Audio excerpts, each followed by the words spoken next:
Welcome back to Jamaica News Report. And tonight we have to talk about the match that every Jamaican was hoping would end with celebration, but instead ended with heartbreak. Jamaica drew 0-0 in their final World Cup qualifying match against Curaçao, and what should have been our ticket to the 2026 World Cup has now turned into a full-blown nightmare. Coach Steve McLaren has since announced that he has stepped down as head coach following the results, leaving Jamaica scrambling to find a new coach before next year's Interconfederation playoffs, which will include Iraq, Democratic Republic of Congo, New Caledonia, Bolivia, and Suriname.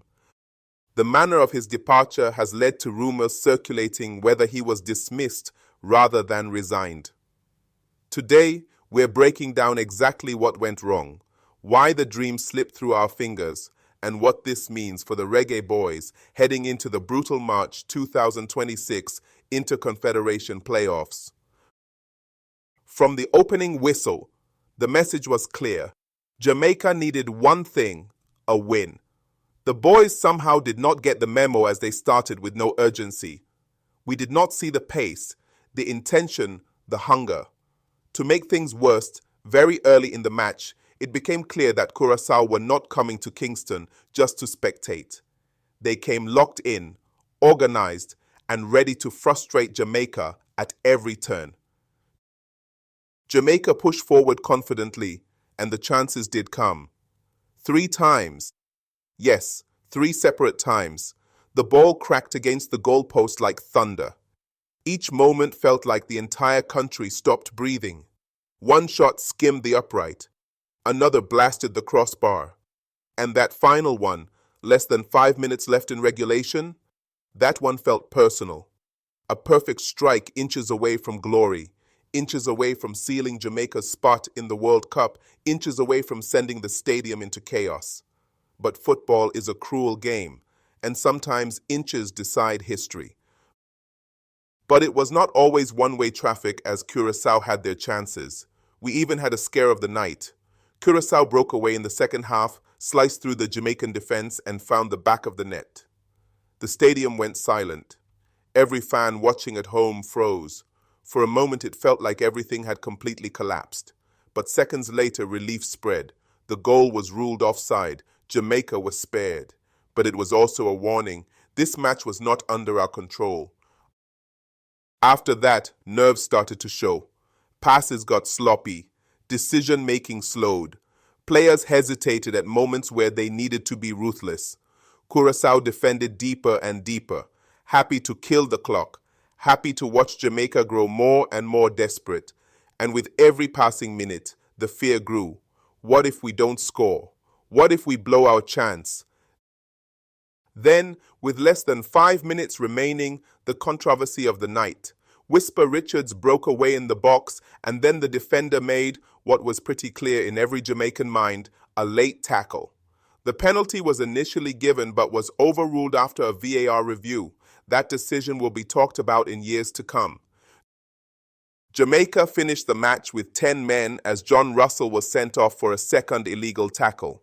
When the final whistle blew, it wasn't just the end of a match. It was the end of our direct path to the World Cup.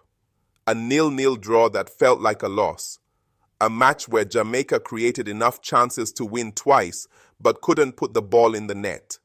A night where the goalpost saved Curaçao more than any goalkeeper could. And a night where luck, preparation, and execution all collided to remind us how unforgiving World Cup qualifying can be. And this is the part of the story where the dream becomes the nightmare. Because now, instead of celebrating our ticket to 2026, Jamaica must enter the playoffs in March 2026, a sudden death, last chance road filled with teams just as hungry and desperate as we are. These playoffs are brutal. They are unpredictable, and they're not a path any top team wants to walk, unless forced. The truth is, tonight's draw didn't happen in a vacuum. The warning signs were there. Moments of hesitation in front of goal, inconsistent finishing, defensive lapses that could have been punished, and a lack of clinical instinct when it mattered most. Jamaica looked like the better team on paper. Jamaica created more dangerous opportunities. Jamaica should have won this match.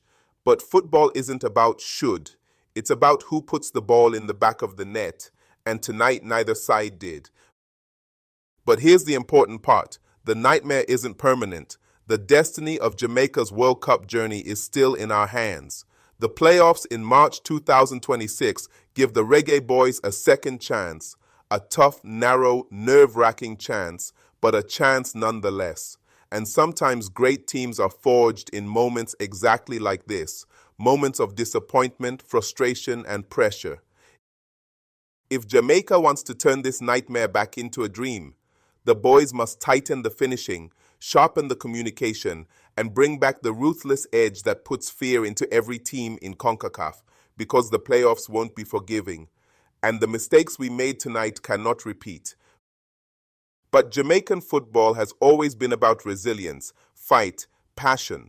When the odds are stacked against us, that's when we rise. And now, with the entire nation watching, hoping, praying, and pushing them forward, the Reggae Boyz have one last mission: qualify for the World Cup the hard way.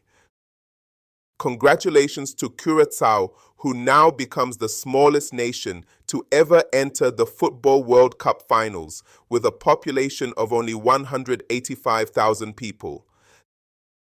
Thanks for watching Jamaica News Report. Be sure to like, subscribe, and click the video on your screen to keep up with the biggest stories shaping Jamaica's future, 2026 and beyond.